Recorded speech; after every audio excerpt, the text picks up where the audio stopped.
ऐसी मान्यता है कि माँ को हमेशा ऊंचे स्थानों पर विराजमान होना पसंद है। उत्तर में जैसे लोग माँ दुर्गा के दर्शन के लिए पहाड़ों को पार करते हुए वैष्णो देवी तक पहुँचते हैं, ठीक उसी तरह मध्य प्रदेश के सतना जिले के मैहर शहर में भी 1051 सीढ़ियाँ लांघकर भक्त माता के दर्शन के लिए जाते हैं।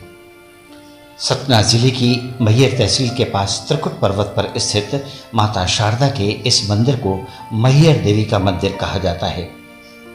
मैहर का मतलब है माँ का हार। मैहर नगरी से 5 किलोमीटर दूर त्रिकुट पर्वत पर माता शारदा देवी का वास है। पर्वत की चोटी के मध्य में ही शारदा माता का मंदिर बना हुआ है।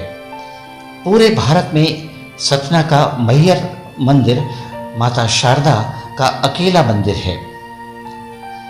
इसी पर्वत की चोटी पर माता के साथ ही श्री काल भैरवी, हनुमान जी, देवी काली, श्री गौरी शंकर, शेषनाग, फूलमती माता, ब्रह्मदेव और जलापा देवी भी पूजी जाती हैं। क्षेत्रीय लोगों के अनुसार आला उदल, जिन्होंने पृथ्वीराज चौहान के साथ युद्ध किया था, वो भी शारदा माता के बड़े भक्त हुआ करते थे। इन दोनों ने सबसे पहले जंगलों के बीच शारदा देवी के इस मंदिर की खोज की थी। इसके बाद आला ने इस मंदिर में 12 साल तक तपस्या कर देवी को प्रसन्न किया था। माता ने उन्हें अमृत का आशीर्वाद दिया था। आला माता को शारदा माई कहकर पुकारा करता था। तभी से ये मंदिर भी माता शारदा माई के नाम से प्रसिद्ध हो गया। आज भी यही मान्यता है कि माता शारदा के दर्शन हर दिन सबसे पहले आला और उदल करते हैं। मंदिर के पीछे पहाड़ों के नीचे एक तालाब है जिसे आला तालाब कहा जाता है। यही नहीं, तालाब से 2 किलोमीटर और आगे जाने पर एक अखाड़ा मिलता है जिसके बारे में कहा जाता है कि यहाँ आला उदल कुश्ती लड़ा करते थे। माना जाता है कि दक्ष प्रजापति की पुत्री सती शिव से विवाह करना चाहती थी। उनकी यह इच्छा राजा दक्ष को मंजूर नहीं थी।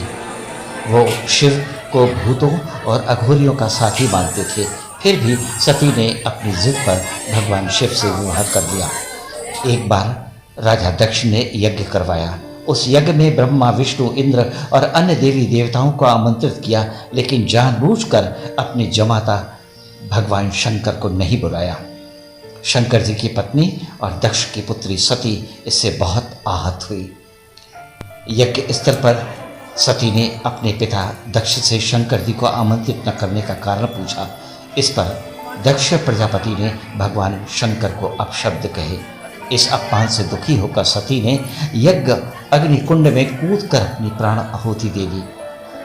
भगवान शंकर को जब इस दुर्घटना का पता चला तो क्रोध से उनका तीसरा नेत्र खुल गया।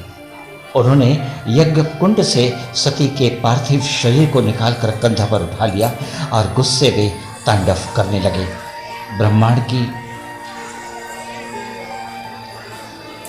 ब्रह्मांड की भलाई के लिए भगवान विष्णु ने सती के शरीर को 52 भागों में विभाजित कर दिया। जहाँ भी सती के अंग गिरे वहाँ शक्तिपीठों का निर्माण हुआ। अगले जन्म में सती ने हिमवान राजा के घर पार्वती के रूप में जन्म लिया और घोर तपस्या कर शिव जी को फिर से पति के रूप में प्राप्त किया। माना जाता है कि यहाँ माँ का हार गिरा था। हालांकि सतना का मैहर मंदिर शक्तिपीठ नहीं है, फिर भी लोगों की आस्था इतनी अडिग है कि यहाँ सालों से माता के दर्शन के लिए भक्तों का रेला लगा रहता है। इसके अलावा ये भी मान्यता है कि यहाँ पर सर्वप्रथम आदि गुरु शंकराचार्य ने 9वीं 10वीं शताब्दी में पूजा अर्चना की थी। शारदा देवी का मंदिर सिर्फ आस्था और धर्म के नज़रिए से खास नहीं है, इस मंदिर का अपना ऐतिहासिक महत्व भी है। माँ शारदा की मूर्ति की स्थापना विक्रम संवत 559 में की गई थी। मूर्ति पर देवनागरी लिपि में शिलालेख भी अंकित है, जिसमें बताया गया है कि सरस्वती के पुत्र दामोदर ही कलयुग के व्यास मुनि कहे जाएंगे। दुनिया के जाने माने साहित्यकार ए कनिंघम ने इस मंदिर पर विस्तार से शोध किया है। इस मंदिर में प्राचीन काल से ही बलि देने की प्रथा चली आ रही थी, लेकिन 1922 में सतना के राजा ब्रजनाथ जूदेव ने पशु बलि को पूरी तरह से प्रतिबंधित कर दिया।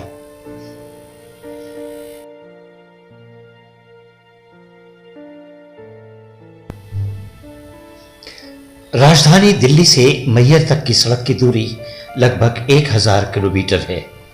ट्रेन से पहुंचने के लिए महाकौशल व रीवा एक्सप्रेस उपयुक्त ट्रेनें हैं। दिल्ली से चलने वाली महाकौशल एक्सप्रेस सीधे मैहर ही पहुंचती है। स्टेशन से उतरने के बाद किसी धर्मशाला या होटल में थोड़ा विश्राम करने के बाद चढ़ाई आरंभ की जा सकती है। रीवा एक्सप्रेस से यात्रा करने वाले भक्तजनों को बजगवा पर उतरना चाहिए। वहां से मैहर लगभग 15 किलोमीटर दूर है। त्रिकुट पर्वत पर मैहर देवी का मंदिर भूतल से 600 फीट की ऊंचाई पर स्थित है। मंदिर तक जाने वाले मार्ग में 300 फीट तक यात्रा गाड़ी से भी की जा सकती है। मैहर देवी मां शारदा तक पहुंचने की यात्रा को 4 खंडों में विभक्त किया जा सकता है। प्रथम खंड की यात्रा 480 सीढ़ियों को पार करना होता है। मंदिर के सबसे निकट त्रिकुट पर्वत से सटा मंगल निकेतन बिरला धर्मशाला है। इसके पास से ही यलजी नदी बहती है। द्वितीय खंड 228 सीढ़ियों का है। इस यात्रा खंड में पानी व अन्य पेय पदार्थों का प्रबंध है। यहाँ पर आदिश्वरी माई का प्राचीन मंदिर भी स्थित है। यात्रा के तृतीय खंड में 147 सीढ़ियां हैं। चौथे और अंतिम खंड में 196 सीढ़ियां पार करनी होती हैं, यानी 1051 सीढ़ियां चढ़ने के बाद मां शारदा का दर्शन भक्तों को मिल पाता है।